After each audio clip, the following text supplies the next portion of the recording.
Hi, friends. My name is Eric Brown. I run a consulting firm called Brown Bridge Strategies, and I co-host the Let's Hear It podcast. It is such a joy to be able to stand on this stage with these incredible leaders. I can't imagine. By the way, this, as John mentioned this morning, this is my 21st ComNet, which is a lot of connections. I was doing this project with this woman named Denise Sandoval, who ran an organization called Lava May, which provides showers and job training and clothes for people who don't have regular housing. And Denise told me this story about a connection that she made that has changed the way I see. She was walking down the street in San Francisco, and she engaged a woman who was on the street, and the woman was startled. And she looked up at her and she said, "Can you see me? Nobody has acknowledged my existence in a week.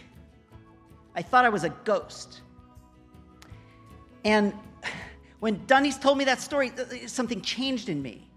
I mean, one of the challenges of our day, if not the challenge, it is that it's so hard for us to see each other and make those kinds of connections.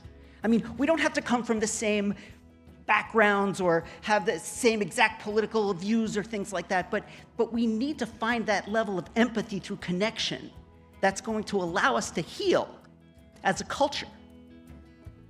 I take that lesson to heart whenever I can. If I see somebody who doesn't have a place to live or hasn't had a good meal recently, I'll try to engage them when it feels appropriate.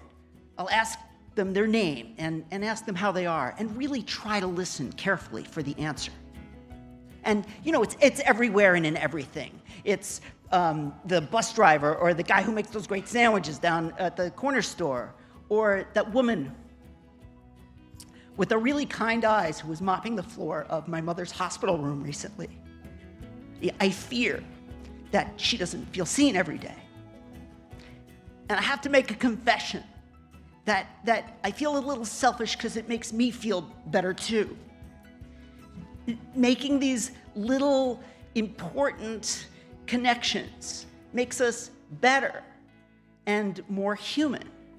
And so I thank Denise Sandoval, and I thank all of you for the connections that you are making to make us all more human. Thank you.